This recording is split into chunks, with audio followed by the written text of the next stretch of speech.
So you just click these videos because you want to take your edits from this basic flat edit to this amazing clean edit. In this video, I'll be teaching you the basics of using Lightroom, right? Basics, like I said, everything beginner level, from beginners to you pro, and tips and tricks that I have learned over the years. I have been doing this for the past 8 years, right? Almost 10 years. So I've edited over 10,000 images, as you might have guessed. So I'll be teaching you how to use Lightroom, Adobe, from beginning all the way to exporting. So let's start. First things first, I'll be making use of a Wacom tablet for my edits and this Wacom pen. I think it's much more easier for me to do this because over the years I used to use my trackpad, but I was like, let's not do that. So when you first open Lightroom, the first thing that meets you, trust me, don't be overwhelmed, right? First thing that meets you is this tab, this space where you see your navigator, you see your catalog, folders, right? Your collections, import, export. You see these image collections on your screen, right? You see a strip of images, and then you see your Instagram and some other things on the side. So this is your library. What it does is it shows you an overview of where your pictures are on your system. Like for this folders location, you see my pictures are in my Macintosh HD, Extreme SSD, and your One Touch. So when you import images, they come to this location, right? And I'm going to show you an example very soon. And this is your strip of images, right? You can have a grid view of all the images, right? Or you can decide to view them one by one, right? And just go through them one after the other by yourself. And then there is this face for people, but you don't need this. This is basically for editing. And on this side, you have your metadata. I'm just going to go straight to the point so that we don't spread too much. You're going to go to the metadata. Metadata gives you your file name, the folder location, the copyright, right, the creator, right, the captured dates, and the dimensions, and basically everything about your camera, right, the camera that was used, the camera and lens, the f-stop, and you can customize it however you want, whatever you want to add, right? To access this particular tab, which is your library, right, you can press E.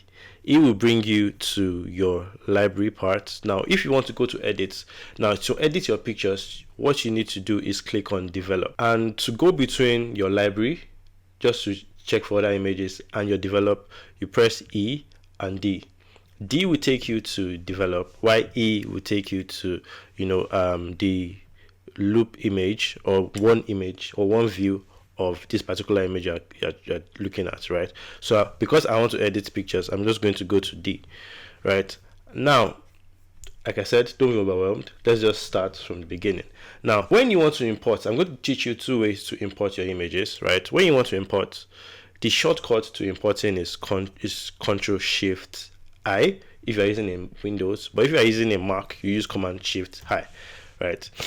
What it's going to do is it's going to open this this tab or this window where you can import your images, right? So if you want to import the first method to import your images, you go to your Finder or your I can't remember what it is in Windows, but you go to your Finder or your File Explorer, and let's say I want to import images from this David and Aisha in photo shoot. What I'm going to do is I'm just going to Command A, right, click it and drag it into this. Once I do that, right, all I need to do is import. One thing I always try to do is I always click don't import suspected duplicates, right? What this does is it doesn't, like when you have a particular image that you've shot and you have edited it before or it's already in Lightroom, what it does is it doesn't import the same duplicate. So if you already have it in Lightroom, it's not going to add it. So basically, if you are looking for extra images, or you're like, oh, I did edit some images and you just dropped everything, the images that I did in Lightroom will not be added, right? So I always click this, and you have the option of copying or moving or adding, right? When you copy, what it does is it creates another location where it's going to import those pictures from a particular location and import it into another location. But for me, because the pictures are already on my system, I don't need to copy or I don't need to move it. Moving is also the same thing. So you just move it from one particular location to another location. What you can do is you just click this particular part, right? And you're going to move it to that particular location. So all I'm doing is adding. So add photos to catalog without moving them. So it just adds them and I can edit directly. So what I'm going to do, I'm going to add the images, right? So that is the first method. I'm just going to allow it import, and I'm going to show you the second method. The second method is, like I said, Ctrl+Shift+I, or you can go to File and then you click Import Photos and Videos, right? So Ctrl+Shift+I or Command+Shift+I in this case if you're using a Mac. So this, what I'm going to do is I'm going to import from an external hard drive. I have an external hard drive here. I'm going to import from the external hard drive. I'm going to go to the One Touch. Now I'm going to go to 2025 because that's where my pictures are. Go to 2025 and I want to import Glory and Ekenes pictures. So once I click Glory and Ekenes pictures, let's say for instance I don't want to import all the images here and I just want to import like 5, 10 or like 20 images. I'm going to uncheck all, right? And I'm going to click, say about, it's loading. The reason why it's loading this slowly is because I'm using a slow hard drive and I'm not importing directly from my system. So what I'm going to do, I'm going to click that particular image, click a bunch of other ones, right, that I want to add to the image or to the catalog so I can edit, and I'm just going to click this button. So when I click this button, it only checks the images I actually need or I want to edit in this case. So let's say we had more, and let's say we click this, let's say we just click all of these images and I just say let's add a little more, right? I click this and I say import, right? Now I'm going to show you what happened to those pictures. Now the pictures are in a particular location. It just links it. It's not like it's adding them. Remember I said I'm not copying, I'm adding in this case. So when I go to where my images are formerly from the pictures I imported, Aisha and David and I can't remember the name. So David and Aisha's proposal. So when you look at it, the pictures were in 2025 and now they are in the folder here. You can see the pictures here, right? You can see all the pictures here. My system is making a lot of noise because I'm importing from 2 different locations. Now, I'm going to go to allow you to import, and then we're going to continue from there. Now that I've imported my pictures into Lightroom, what do I want to do? What I want to do is I want to say I want to edit, but like I don't want to edit all the pictures. Right, so what are you going to do? We call it culling process, where you select a number of pictures that you want to edit, right? So what I'm going to do is I don't want to show the pictures from Aisha and David's proposal. So I'm just going to show the beginning process or the how I started taking the picture. So let's say I just want to view them one by one. Like I said, I click this loop view, and let's say I'm going to go through all the pictures. So I'm just going to go. So there are different ways for selecting your images, right? One thing that separates Lightroom from Photoshop is you can view all your pictures at once. For Photoshop, you can, but I think it's in the camera raw option. But once you import it directly into Photoshop, it's not as the same as when you're using Lightroom. So when I import and I want to select, so I use the number rating system. I use 1 to 5 to rate my pictures. That is one method of rating your images. There's the color method of rating your images. There's the flagging your images, right, so you can edit them, and I think that's about the 3 methods I know, but the 2 I majorly use, or the one I majorly use, is the numbering method. So I'm going to go through these pictures and I'm going to be like, okay, I like this image, I click 2, rate it 2. I go to this one, I rate it 2. I go to this particular one, I'm like, oh, I like it, I rate it 2. I go to this particular image of the details, basically details, due to I can note you can rate it any number, and let's say I want to take these pictures of this glass. I say 5, right? And let's say this one too, I say 5. Let's say the picture of the old cathedral, I rate it, say 5. I keep going, right? I took pictures, bent down, took pictures. I say, oh, this one showing the old cathedral, I rate it, say 5. Oh, the other one I was rating was 4 instead of 5 actually. And let's say, oh, I say, let me add an extra. Let me just go through more and add more pictures. I come here, I rate it, say 3. I rate this one, say 2. Then let's say 1. I rate this one, say 3. Now, if I want to excuse me. So if I want to see all the images are rated or are selected, what I can do is I come to this particular part where it shows filter off, and I come and I click on rated. Right now, what it does is it shows me all the images are rated from 1 to 5. Now, from 2, you can see the images here: 2, 3, 2, 1, 2, 3, 2, 2, all the way to the end. Now, let's say I only want to show images I rated 4. Now, what I'm going to do is, you can see this particular location where it shows you the stars. What I can do is just click on 4. It's going to show me all the images from 4 and higher. Right? Let's say I only want to show images I rated 5. I click 5. It's going to show me only the image I've rated 5. Right? Let's say I want to show images I rated 2 and above. It's going to show me 2 stars and higher. Now, if I only want to show images I've only rated 2, right? See this greater than or equals to sign. I can click it, and it should show you rating is greater than or equal to, rating is less than or equal to, rating is equal to. So what I'm going to do, I'm just going to click on rating is equal to. By the time I click rating is equal to, it's going to show me only images I've rated only 2. Right? If I want to show images I've rated 2 or less than, right, you're just going to click this, and it's going to show me images I've rated 2 or less than. And it's going to add images I didn't rate, because less than 2 is also 0, if you get what I'm saying. So I rated 2 and above, 2, let's say 4 stars or lower, but I don't want to show images that I didn't rate. So basically, I'm just going to show you equal to. So let's say images I rated 3, right? It's just going to show me images I rated 3 alone, right? I hope you are getting, I hope you are learning 1 or 2 things. So that is the first method to rate. So I'm going to go to Glory and Ekene's images. Now, where did I import it from? Remember, this is on my laptop, a Macintosh HD, and I imported from One Touch, right? What I'm going to do is going to go to Glory and Ekene's, and let's say I want to rate, or I want to select by coloring. So what you notice, these colors here: red, yellow, green, blue, purple. I don't know what this is. I can't say what this is, right? So what, I think this is gray or yellow or something. So what I'm going to do, the way it's attached to your keyboard is from 6 to 9, right? So if I rate an image, let's say I see this particular, I want to select images now. I see this particular image of Glory running. I'm like, oh, I would like to rate it red. What I'm going to do is press 6. It says label to red, right?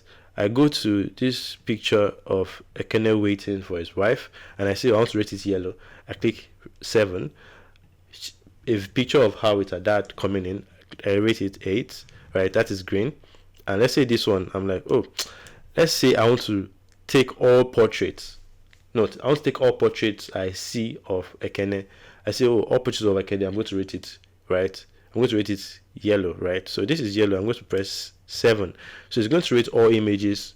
Any image I see where Ekene is showing alone, I'm going to rate it 7, right? Alone, like I said, I didn't import all the images, so some of the portraits are not here. So let's say I want to import images of, I want to select images of Glory. I want to make it red. So I'm going to take a picture of her running, red. Say a picture of her with our let's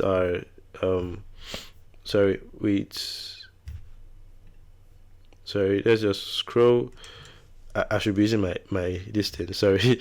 I'm just used to moving back and forth between both of them. So I want to show pictures of both of them, and I say I want to select both pictures. I say I want to select pictures of both of them, and I want to make it say blue.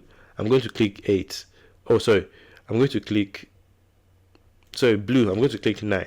So what 9 does is it's labels it as blue. So any picture I see of both of them, I rate it as blue, which is 9, right? Pictures of them opening their hands, blue. So now if I want to separate the images, and I say, okay, I want to select, I only want to edit pictures where Ekene was showing. What I'm going to do is I'm going to select this. Note, I need to first of all turn my filter off, right? Now anytime I click any image that is red, it shows pictures only of Glory, right? If I click on the yellow button, it adds the yellow selection process. It adds pictures of Ekene, and I say I don't want to edit pictures of Glory now. I just click this. it only shows the pictures of Ekene. Let's say I want to do just the blues where I have pictures of both of them. What I do is I click the blues and it has only pictures of both of them. I hope this selection process has been helpful. So I have gone ahead to select pictures that I'm going to use to edit and teach us how to edit in this video. Control Shift high, like I said, and because I've selected them and I'm going to just use my method, I have to edit pictures. I click it, drag it, take it into Lightroom. Now, what do you think happened? The reason why they are not highlighted is because they are suspected duplicates. They are pictures that are already in Lightroom, but because for the purpose of this video I want to edit this particular set of pictures, what I'm going to do is I'm just going to unclick this and it's going to have all my pictures now, and I'm going to import. Now, in importing, note I'm not selecting, I'm not doing any color selection or grading or using my rated method of selection, because all I want to do now is show you the editing process. So let's start with this first image, right? Now we want to edit. Press D. What D does is takes you to your develop module. Now for me, because I like to edit and I want more space, what I always do is I always close this tab because I want more space. Now in doing that, I have enlarged, given my picture a breathing space, and sometimes I decide to take this down just so that I have more attention on my image. Right now to this editing part. Now what you need to note is for the editing part, this is your editing tab. Everything you want to do about editing is here. Your histogram, your basics, tone curve, color mixer, color grading, detail, lens correction, transform, length, blur, effects, and calibration. Now there are other parts. Now this is your navigator. Your navigator allows you to zoom in on a particular image, right? You see the 100%, the 300%. Now in this 300%, you can decide to select as many as you want. You can say 6%, right? 6% takes the picture, it zooms it out way farther than normal. 800% makes you zoom in all the way to the height. Basically, it gives you attention to detail, and you can move your zoomed in part and move around in your image. Right, so let's take it back to 300% because that's the default I want to work with. So now that we are I fitted it to the image, I can always decide also to fill it. Right, filling it is just going to fill this space, right, this editing space or this window for your picture space. Yeah, I'm just going to put it back in fit. Now the other parts here is your presets, your snapshots, your history, and your collections. Now let's just go back to editing. Now one thing you need to note about editing is very simple and it's easy to understand. So one thing you need to know is your histogram. Your histogram shows you your digital, how will I put it, exposure, right? It shows you your whites, your highlights, your exposure, your shadows, and your blacks. So it basically shows you every part of the image that has the whites, the highlights, the midtones, the blacks, right? And I don't want to teach you this trick. I'm going to teach you this trick later on. Now, this just shows you a digital diagram, or basically a digital graph of the parts of your image that are highlighted. So if I look at this graph, right, this graph shows me more blacks. So in this part of the image, there are more blacks here, and in this part of the image, there are more midtones. The whites here are not so plenty, and the highlights are not so plenty. So the image looks like it's properly exposed. But like that is for another video because you both want to edit. Now, when you want to edit, the first part you need to start with is your basics. Your basics has everything to correct your image, right? Now, if you're a beginner and you don't want to really usually go through the hassle of editing, you can always click on auto. What auto does is it's auto expose your image for you, right? It basically helps you correct your image from scratch. Like you don't really need to think about it. Now, the flexibility of auto mode is you can now from that foundation now build your castle or build your mansion or build your image, right? I can now say, okay, I want to take my whites down, increase my highlights, right, because I really want a little pop on the person or the subject in the image, take my contrast, but that is the auto mode. Now let's go back to just understanding and knowing this particular part of Lightroom. Now I'm going to start from exposure and I'll come back to Lightroom. Now exposure affects the whole image, right? It exposes the whole image. Right? As I'm doing this, you can see the histogram moving, right? It exposes for the whole image from the blacks to the whites, right? And you have your contrast. What contrast does is it addens or darkens the darks and whitens the whites, right? Like it darkens the darks and whitens the whites. Like you can see it even in the histogram. The graph goes to the blacks and the whites, right? So if I reduce it, what it does is it takes it to the middle. It takes more of the information to the midtones, right? Or the shadows, right? Your whites, highlights, shadows, midtones, shadows, and then your blacks, right? That is contrast. Your highlights affects the highlighted parts of the image. So if I move these highlights down, you can see the parts of the image that are highlighted, that basically highlighted. That is what is being affected. Your shadows affect the shadow part of your image. Now, if I have worked on a particular slider and I want to, reset it, all I can do is double tap.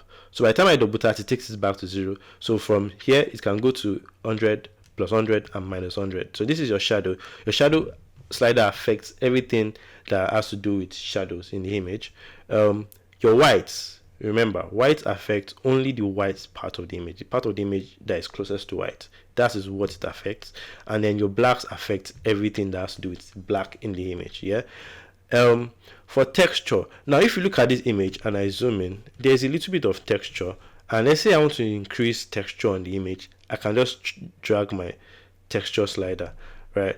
But it affects the whole image, right? It adds texture to the whole image, and if you want to reduce the amount of texture in the image, you take it down, right? But in taking it down, it makes it smooth, right?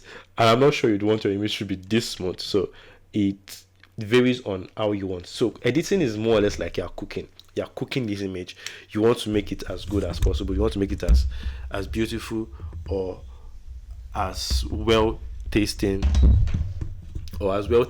to your liking. Yeah. So that is that about texture.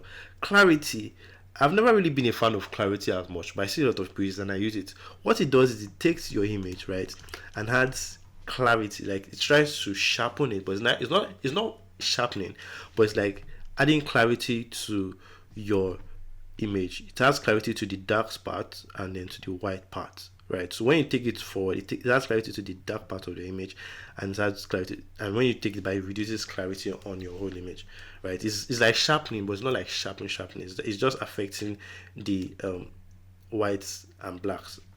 Now the A's, an example of using the A's, I'm going to use this particular image, right? Now, when you look at this image, you will feel like it is soft and there's this little bit of lens flare. Now, to explain the A's, what the A's does is it tries to correct the lens flare or the flare in the image and tries to add contrast to it. So if I take the A's and I keep increasing it, can you see what happens to the image, right? If I take it, reset it, you can see it is a little, you can see the lens flare from the sun. If I increase the A's, what it does is it's trying to correct or remove the lens flare and take your picture to a properly edited image. But I don't really use that much, like I said. But you can use this. Like I said, cooking is different. The way I will cook my rice and beans or my jollof rice is different from the way you will cook your jollof rice. So it all depends on everyone. Double tapping takes it back to, or resets it back. Now, what Vibrance does, let's go back to our original image for editing.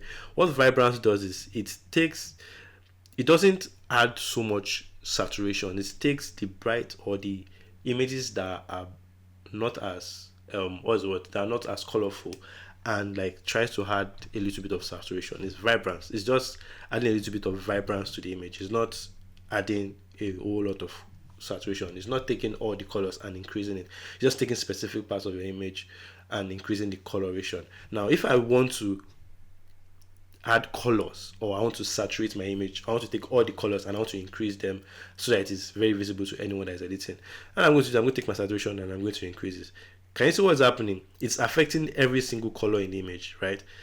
By the time I take it down to minus 100, it makes it black and white, right? There's another tab for black and white, so this is not a particular perfect way of using the doing black and white, but like that is for another video. I'm going to teach you another video on editing black and white images. So what white balance does is it tries to correct your image to the nearest white, not the nearest white, or it tries to make the white in the image white, right? And it tries to reset your image to the right color it was shot in this case. So to do this, you make use of your temperature and your tint, right? So or if you are the kind of person that trusts Lightroom, you can use the white balance speaker, which is this speaker here. Once I do it, click it, or you can press W. What W does is just automatically clicks the white balance speaker, and when you bring it close to anything that is white, you can see the red, green, and blues, right? The red is 99.9, green is 99.9, the blue is 99.5, right? It just basically shows you that the image is closest to white as possible, but sometimes it tells you to click in neutral locations. So if I click this, right, what I just did is this auto corrects it, and increases the temperature, increases the temperature, and adjusts the tint, right? But if you have, like me, you like to do it yourself, you can just easily just move the slider around. So I want to add more blues, right? I prefer to add more blues because the image is a little warm. And let's say I want to add more greens, so this green is too much, so I'm just going to double tap to reset it and maybe reduce the greens a little bit. Does that make sense, right? And adjust the highlights, right? Increase the shadows, or take my shadows to white because I want to expose for the shadows. Take my blacks down because I want to maintain my blacks. Now if you want to know if your blacks are clipping means that they are absolute black, you can press Alt. See, once you press Option or Alt, what it does is it shows you the part of the image that is black, right? Can you see those places that are white, that are black here? That is black. Yeah, that's for, so basically I just did a little exposure for this image. If I want to see the before and after, what I do is I press Y.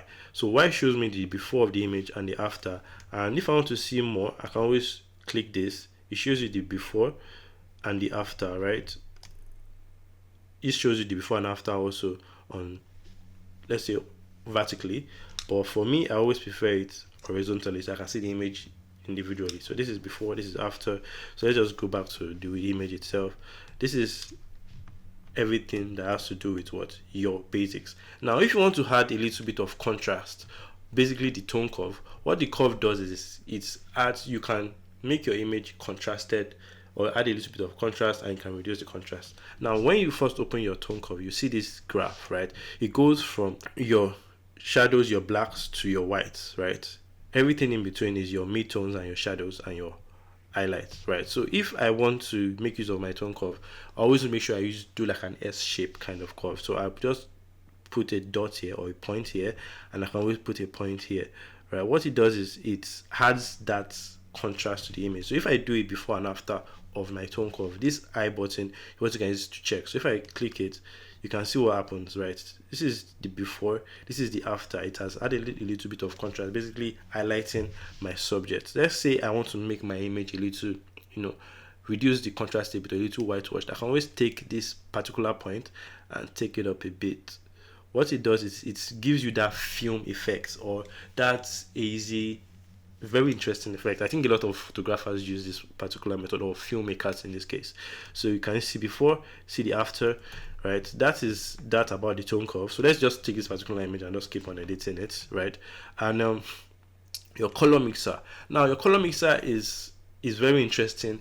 Lightroom has improved so well that I can use my point color or my mixer. Now to explain the point color, what point color does is you can take this speaker and I say I want to edit everything that is red, right? So it just highlights the color I just picked, and I can always change the hue of that particular color. But note that it affects every part of the image that is red, right? You can see as I move the slider, just Ctrl Z it, saturation, I can reduce the saturation, increase the saturation, right? I can always change the luminance shift, but I'm going to explain it in a bit. So this part I'm going to explain in another video, but like that about point color. But for basic editing, just make use of your mixer. So what mixer shows you your hue, saturation, and your luminance. Now what each one does, I'm going to explain it. Your hue affects, it can change the range of your colors. Basically, you can take your red and move it to your pinks, and you can move it to your orange, right? It takes your orange, double tap, takes your orange, takes it to your red, right, and can take it to your yellow, or in this case green. Basically what it does is it affects the color itself and moves it to a particular or different color. Now if I take my yellow and I say I want to make my yellows to orange, right, you can see what happens in the image. This is very nice, yeah. And if I want to take my greens, I can always take my greens and move it to my blues. You can see what happened. It affected the background of the image because that is where most of my yellows and my greens are, right? That is that about you. For saturation, I'm going to reset this so it's back to normal. Saturation affects, it's just like saturation we mentioned before, but in this case it is individual. You can select the particular color you want and increase saturation. Now I can take my reds, increase it or reduce it. Now in this image there are not so much, there's isn't so much red, but you can see the red on the gown, right? Double tap, increase my yellows. The yellows are majorly the body tones or the skin color, right? Magenta, there isn't any magenta in this image, so it's not really going to affect, it's not going to affect anything. Now luminance affects the brightness of the particular color you are trying to work on. Now if I take my reds, let's say I take my orange, because in this image it's dominantly orange because of the skin tones. So if I take my orange and I increase the brightness, you can see what happens to our skin color, right? It starts to get brighter, right? If I reduce it, it gets darker, which is not looking as nice as it should be. So that is that about hue, saturation and luminance. Now I can always take all of them and show them on my screen. Now one thing I didn't mention is I like to, some people like to open all the tabs, right, individually and show them at the same time. But because I like to focus on one thing at a particular point, what I do is I take my right hand, or basically I tap my right hand. If I'm using a mouse, I'm going to tap the right hand button, right, or I click this particular part and I double tap and it shows me this particular mode. I use my solo mode when editing, right? What it does is it allows me to focus on a particular thing, one thing at a time. So that is that about color mixer. Color grading is the ability to, yeah, I know we've seen a lot of color grading around, like it's the ability to take particular parts of your image and add colors to it. So you have your midtones, you have your shadows, and you have your highlights. You can decide to work on them individually, right, by clicking shadows, midtones, highlights. But for me, I like to see everything at the same time and move it around, right? You can always take your highlights. This is your highlights, right? I can always add a little bit of orange. I can take my shadows and say, okay, I want to add a little bit of blues or purple. In this case, it depends on whatever you want to make it, right? I'm not going to add too much. I'm going to say, let's say add the blue, and then say for the midtones, I don't really touch my midtones because my midtones is like a major part of my image, so I don't really work on it as much, right? So I always leave it at like 0. And if you see these sliders here, it helps you increase or decrease the brightness or the exposure of the midtones. So if I take my midtones, I say I want to make it a little darker, I can always reduce it here and I can always increase it here, right? That is still apart from my basics and my tone curve, right? My highlights here, I can always say, oh, I just want to increase my highlights a little bit, right? Reduce my shadows a little bit. You can see everything that's happening in this image. I'm basically cooking, but for me, I don't really want this particular edit, but I think I'm going to leave the shadows and then the highlight sliders like this. So that is that on color grading. You can always blend it, meaning you're blending your colors from the highlights and the shadows. You can see when I move to the left, it shows more of my highlight color. When I move to the right, it shows all of my shadow color. So it blends it, and balance is also the same thing, but in this case it's like takes it to like 100%, if you get what I mean. So it's like, okay, I'm going to focus more on the highlights and I'm going to increase the color that was picked in the highlights and increase it. So I'm going to reset this by double tapping. Now moving on to sharpen, to detail. Detail has to do more about sharpening. That means you want to add a little bit of sharpness. It's like clarity, but it's not clarity, but like it's sharpening your image and giving it like that extra crispiness, right? So I can always, the default is always around 40 if you are using a, what do you call it, a raw image, right? But if you decide to reduce it, you can always reduce it and you can always increase it.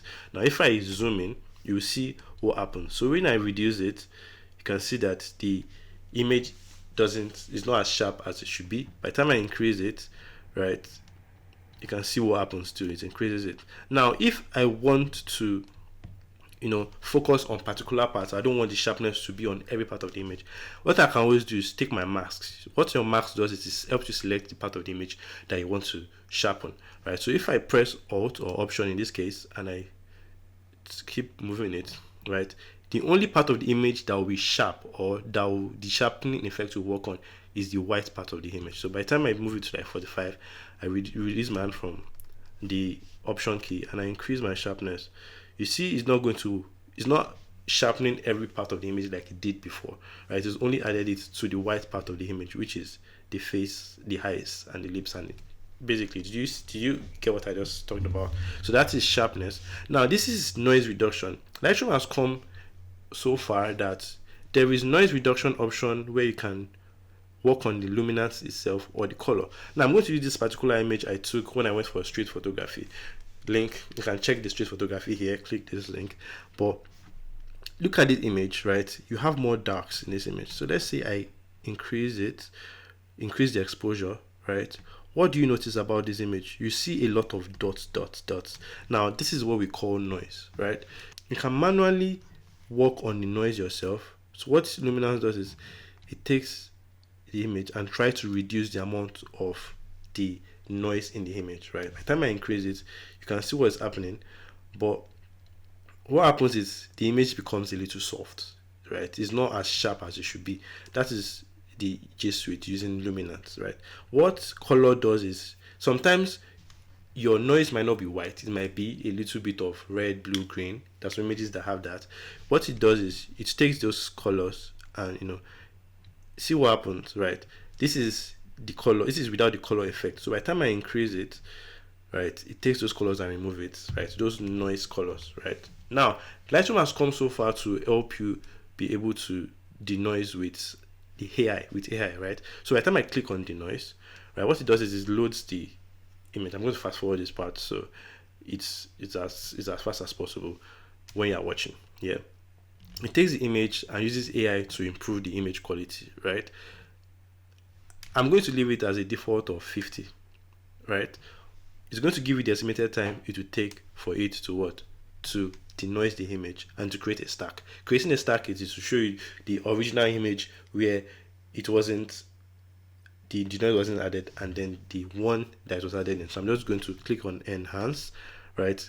Clicking on enhancing is going to do the work. You can see the tab or the progress here, but like I always do, I will just close this. So I'm going to move on to other things while that is working, right? I'm going to come back to it. So the next thing is your lens correction. What lens correction does is it shows you the lens profile, the lens your camera was shooting, and this is only available when you shoot RAW. If you shoot JPEG, it's never available. Once you shoot RAW, it is always available. Now this is to show you, this is the image that Lightroom used AI to correct for us, right? I'm going to open the stack. This is the this is the former image. What I'm going to do is I'm going to show a reference and the active one. So what you can do is you can show a reference and the active image side by side. So this is the image that we selected and this is the reference image. So what I'm going to drag and drop, right? If I zoom in, right, and I zoom into this part of the image, you can see the difference between both of them, that Lightroom with the AI has denoised the image, that has reduced the amount of noise in the image, as opposed to, let's just go to the Tate modern part, right, as opposed to this particular one. So I'm going to make it 100. So like at 100 you can see the difference of both of them, right? On the right, on the left it has been denoised, on the right it is not denoised, right? So that is the effect of using the AI denoise effect. Now lens correction. What lens correction does is once you make it active, it shows you the lens that you used and then the type of lens, the brand of lens, and then the type of lens. So in this image I use trend 4-70 f2.8 DG OS AHSM AO17, right? It shows you the image. So if I put it off, right, you see that the sides of the image are a little distorted. By the time I enable it, it brightens it up at the edge, right? And the distortion is a little reduced. So if I want to reduce the distortion, you can see what happens with this distortion slider, right? It affects the whole image. So I could take this image and, you know, reduce the distortion or increase the distortion, right? That is that about this lens correction part. And the vignetting, I can decide to add a little bit more vignette around the image or reduce it because of the lens I used. Now, chromatic aberration is when you look at the image and then there is always this purple. Let me try and see this image. Now, see this image, I'm going to zoom into 300, right? Now, look at this image. You can see this purple effect on the image, right? What chromatic aberration helps you do is it helps you remove this light effect that your camera captured, right? So if I go to a manual way of removing chromatic aberration, right, you can see this purple slider and this green slider. By the time, sometimes it's usually green, sometimes it's purple. By the time I take this slider and I increase it, can you see what happens to the image? It reduces the purple effect, right? There are no greens on this, so it's not going to affect. But like the only issue with it is it leaves it desaturated a little bit, right? So I'm not going to make it too much, right? Do you get what happened just right now? That is that about lens correction. Now, if you want to transform an image, what transform does is it tries to straighten your image, it tries to take a particular image and straighten it. So I'm going to use this particular image of Caroline to explain what I'm going to do. So you have the most times, right, just press auto. What auto does is it tries to straighten the image, right? Or if you are the kind of person that likes to use guided lines, you can always say, oh, I'm going to guide it this way, draw this like this, and then draw another one like this. So what it does is it straightens the image, but then not everyone is perfect with this. So I'm just going to reset it and I'm just going to leave it on auto, right? But then I don't really need to use auto, right? So that is that about transform. I don't really use it as much, right? It's only majorly when I'm shooting pictures outside. So let's say for this particular image now, and I want to say, okay, transform, auto, right? But the issue with this is it's not always correct, right? And if I press level, it's not always correct, and you can always constrain your crop, but then it's not always correct. So I don't really use so much about transform. That is that. Then lens blur. So lens blur is an effect that Lightroom added recently to help, you know, add artificial camera blur into your image. So let's come to this picture of Caroline or this picture of my babe, right? The background is blur, right? So let's not use this picture, let's use Caroline's picture. The background is a little sharp because when you look at the screen at f2.8, it's a little blur. But let's say I want to add a little bit of artificial camera blur. I'm going to click apply, right? You can now choose the type of bokeh you want to add into the image, right? While it is analyzing, what it's going to do is going to analyze your subject and it's going to analyze your background. Now, can you see what happens to the background? By the time let me zoom in. By the time I put this off and put it on, you see what happens? It selected the edges and added a little bit of blur into the image, right? Now you can decide to boost it or increase the amount of blur, right? It now also shows you, because different lenses have different, you know, blades, right? They have different effects of bokeh. You can have this circular one, you can have this hexagonal one, you can have this concave or convex lens type of shape. But like, I don't really come here so much because most of the time I usually like my pictures artificially. Like, I always like the blur as I shot it from camera. So in this case, I'm just going to let's say I'm just going to leave it like this, right? The blur is perfect, and then you can always visualize your range. Now to explain, right, if I want to visualize the blur part of my image, what I can use is click on this visualize depth part, and then this slider will show you the part of the image that we blur. So if I want to blur out my foreground and leave my background sharp, I can always move my slider, and as I'm moving it, you can see what's happening, right? The white part of the image is what is going to be sharp, and the orange part is what's not going to be, is going to be blurred out. So if I move it this way, by the time it analyzes, let's wait for it to finish, right, and I click off my visualize depth, what happens is it's sharp, it's left my background sharp and it's blurred out my foreground, right? If I take this, right, visualize depth always, you can see that it is going to add the effect to the background, while the white part of the image is not going to be blurred out, right? So my mistake. The white part is not going to be blurred out. The part that is not white is going to be blurred out, right? So on click, the background is blurred out. Visualize effect, take it to the back.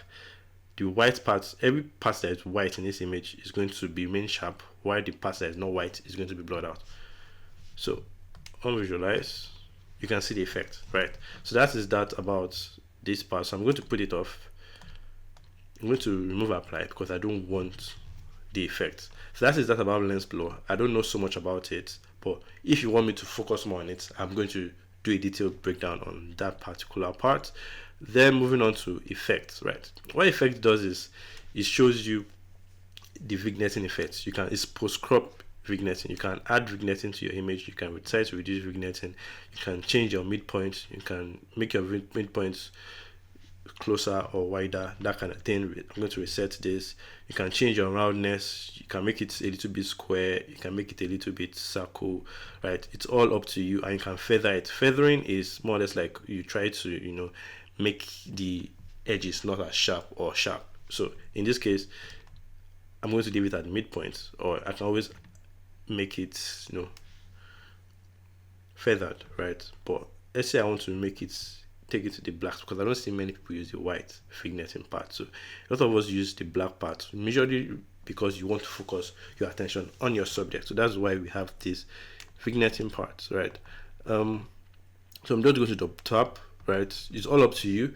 And a lot of people try to add grain to a particular image. Why? Because they want to add a specific effect to make the picture look artistic, right? So if I want to let's say I'm done editing this picture and I say, I want to add a little bit of effect. So what I'm going to do is I'm just going to take my grain, increase my grain to it, add my grain to it, and you can see what happens to it. It says artificial grain. This is not noise, but this is artificial grain to your image, right? It just adds that effect to it. So that is that on grain or the effects. Calibration.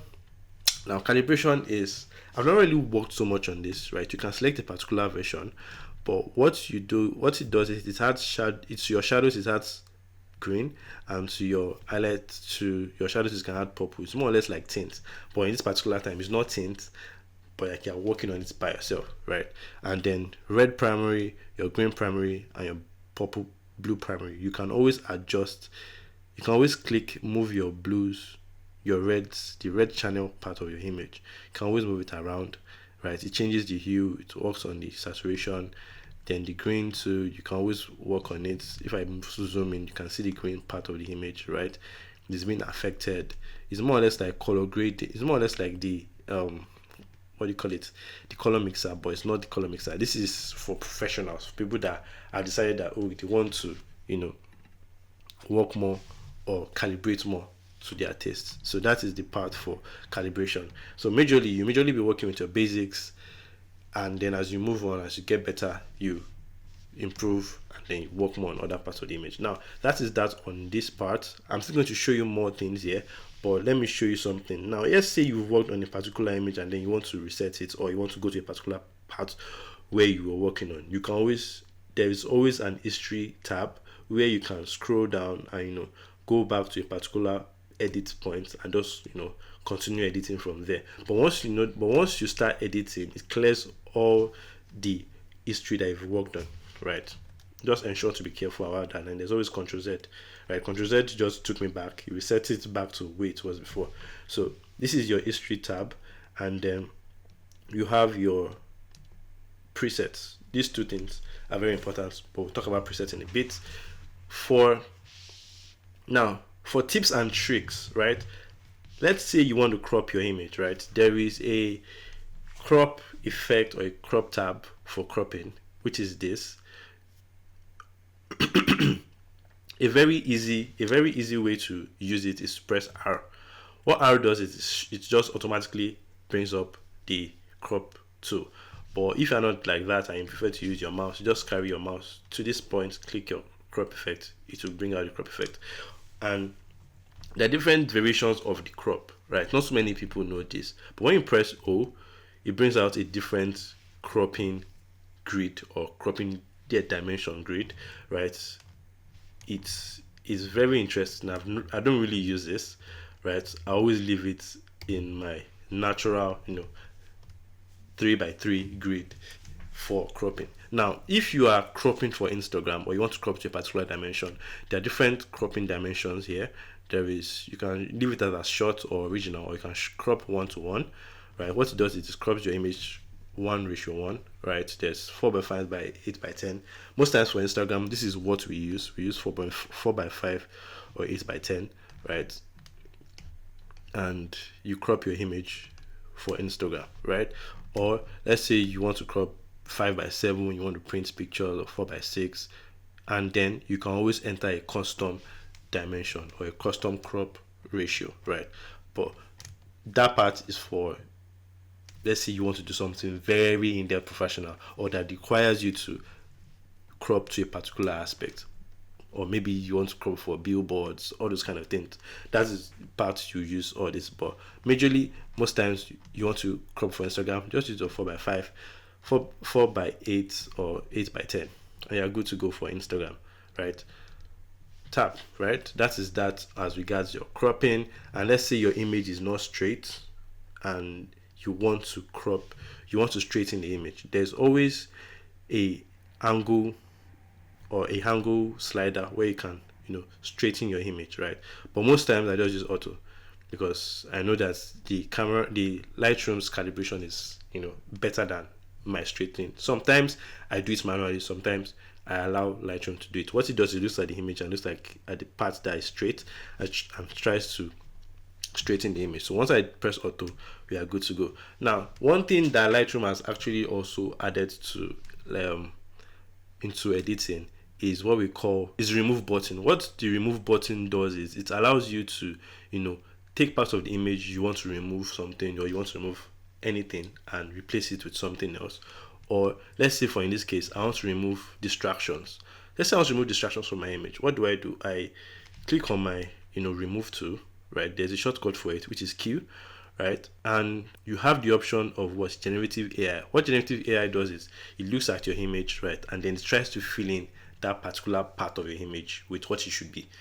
And there is this EU tool, and then this clone tool. I don't use the EU tool and the clone tool as much, except when I want to do light retouching in Lightroom. But in this case, let's say we want to remove a bunch of people. So I'm going to come to generative AI, ensure I click generative AI, increase my size a little bit. I'm going to remove this person, and I'm going to remove this bunch of people in the background, because I know that they're going to be a little distraction, and let's say the client liked the image, so I want to remove distractions. So I've clicked on this. What I'm going to do is, you can always add and subtract from your selection. So let's say I've made that selection, I click subtract, and I actually want to leave this person. So I'm going to remove this person. I'm going to remove the selection I made. But because I want to keep this selection, I'm going to click add. I'm going to add this, right? There's somebody here. I'm going to click this person too. What I'm now going to do is I'm now going to press remove. So what Lightroom is going to do is going to remove using AI, right? Which is a good feature. So what we're going to do is just allow it to finish, and then when it's done, it always gives you 3 variations, in which you can always generate new variations you want for yourself, right? So it is done, right? This is not a perfect, so for each one of them, it has created variation. I click this particular part. What it's going to do is going to show me 3 variations of the generative AI to remove those particular people in the image. So by the time I move forward, you can see what happens. It gives you variation, and I'm like, okay, I think this one is much more better, or this looks realistic. I will select that one. I can always come to this particular one, right? You can see the variations of what it does for you. I'm going to zoom in here so you can see what I'm talking about. It shows you different variations of that particular person, right? If I delete it, you can see the person is there again. But if I undo it, to show me the spot, I think this particular one is good. Let's go to this last one, right? And let's say these are the variations that are available, right? Let's say I'm going to leave it for this instead, or I'm going to do the first one. One mistake I made is I didn't add this particular part. This is still the person's shoulder, but for the sake of this video, I'm just showing you how to use the generative AI effect. So let's say we use something more realistic. So I think this is more realistic because the table is extended.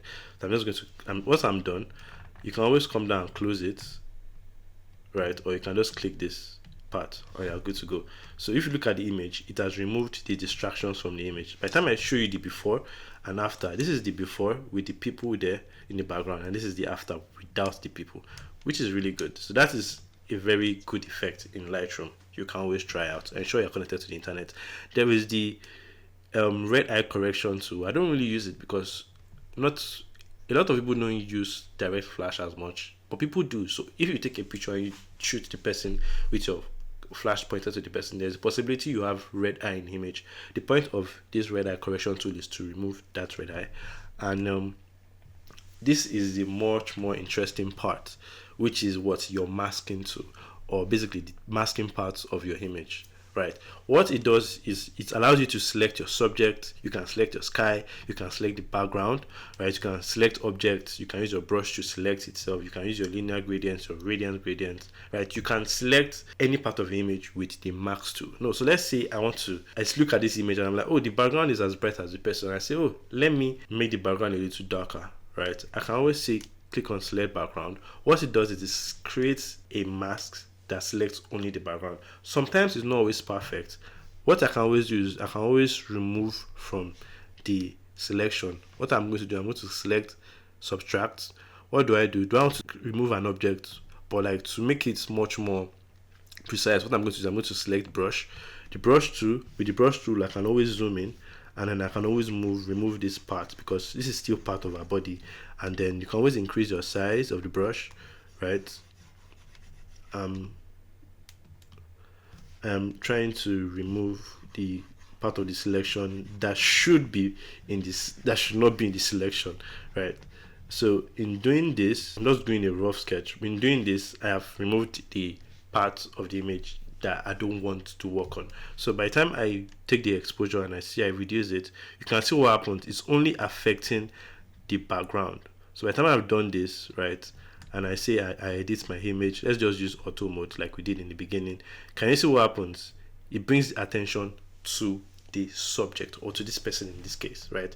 Like the attention is on this person. That is an effect of using the mask tool. You can always, add gradients, linear gradients. What it does is this part of the image is what it's going to work on. It's going to increase brightness. Let's say I want to add a particular color in that line. I can always come to color, add a little bit of orange, right?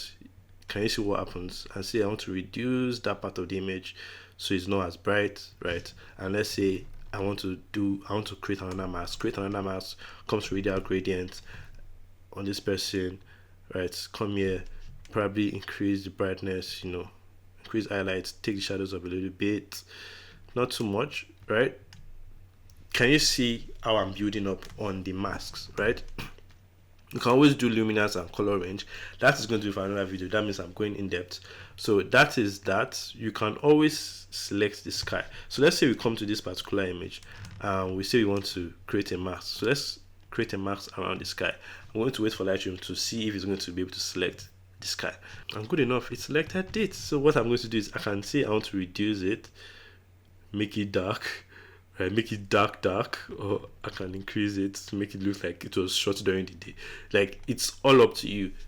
Lightroom is so good that it's making life easy for a lot of people, right? So that is that as regards masks. If you want to know more, let me know. I'll create another video to teach you guys more about different parts of the editing process. Now to presets. I have a preset I'm selling.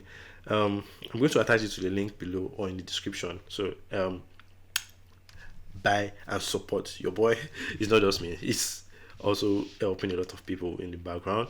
And the preset I'm using is this new one I just created. Now let me show you more of, before we continue, let me show you more of this generative AI effect. So let's say I come here, I want to remove these distractions. So I remove this one, right? I remove this person here, I click this, and let's say I want to fill in this part of the image because I I want to ensure that everything filled up, right? I'm going to click on remove. I'm going to wait for Lightroom to do its work. When you look at it, you can see the before and the after. Lightroom filled in those parts and my image looks cleaner, right? So that is an effect of using generative AI, right? So that is that. So if I want to use a preset, let's say for this video pictures, let's talk about presets. So I'm using this Ali presets 2, right? And once I apply a preset, what it does is it takes the image and applies all the settings that the presets were loaded with. So in this case, there were marks created, right? And then the picture itself had been edited, or the preset itself had some editing features. So when I look at the image, I'm like, okay, I like the image, but I would like a little bit more exposure in my image. I can always increase the exposure, reduce my whites, basically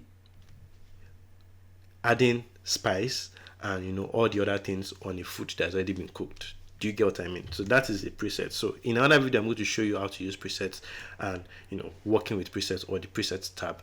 Thank you so much, guys, for watching. I hope you learned one or two things.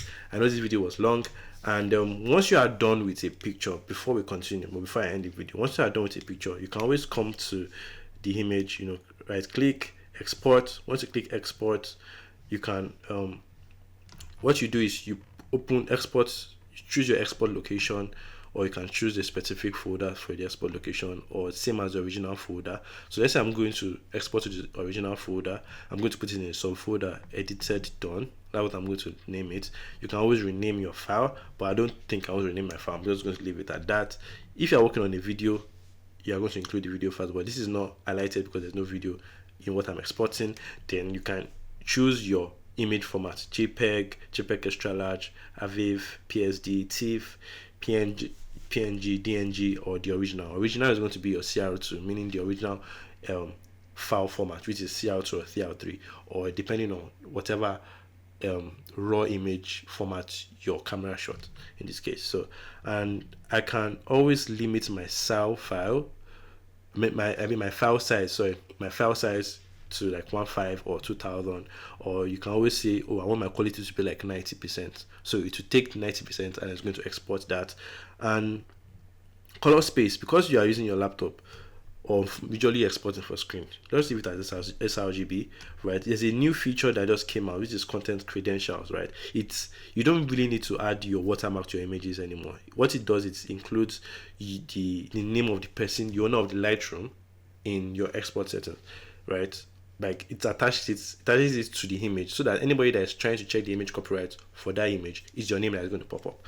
But I'm not going to include it because this is a Lightroom that I and my fiance share, and so it's not going to be needed. So you can always resize your image or image resizing, but I'm always giving my resolution like it depends on what you're exporting for. If you're exporting to print, you can export between 250 and 300, but for screens you can do 72 or 140. Sometimes I leave it at 200, right?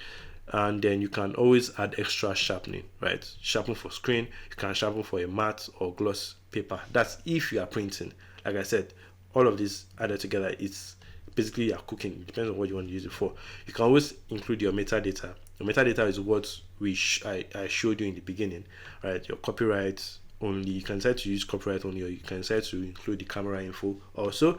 And you can always add your watermark. Now, in adding watermark, you can always edit your watermark and add your watermark yourself. You can choose it. You can choose it from your file, or from your Windows, or from your Finder, right? But in this case, it's PNG. You can add it to your image, and once you add it, you note that all the parts of the image all images you selected will have the watermark on it. That is if you're exporting a bunch of images. I hope you get what I'm saying.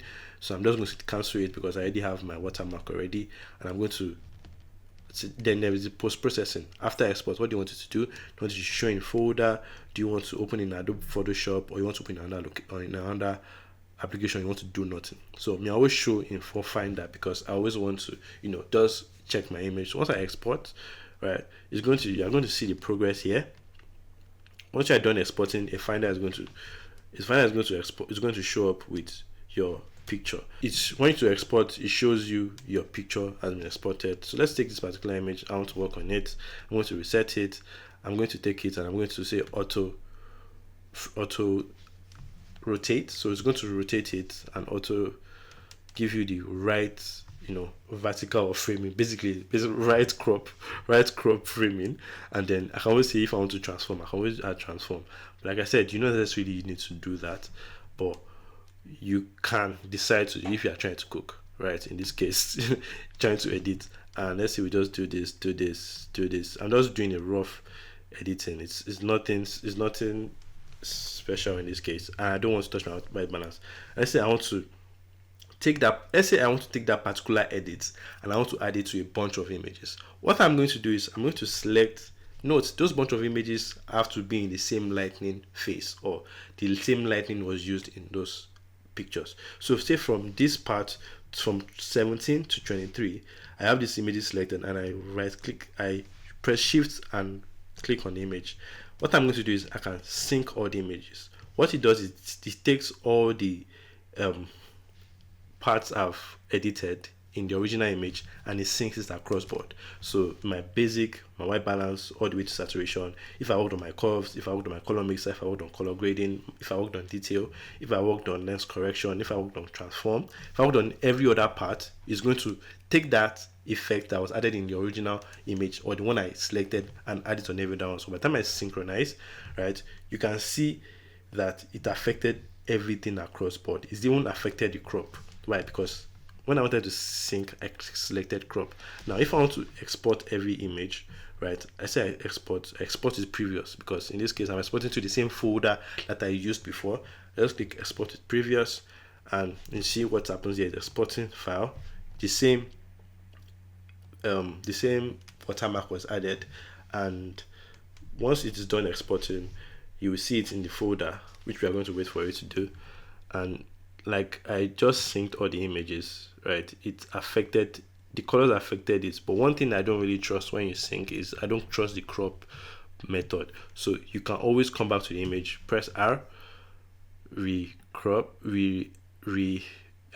the image, right? The time I align the image is better, and then you can export again. But in this case, we're just waiting for Lightroom to finish exporting so I can show you all the 7 images that were exported. And I hope you learned 1 or 2 things in this video. I hope you were able to, you're going to be able to practice. I'm going to put everything to use. This is a video for basics. It's like I just took you through a whole course or through a whole software in about like 40 minutes. I hope you watched it to this point. And thank you guys for watching.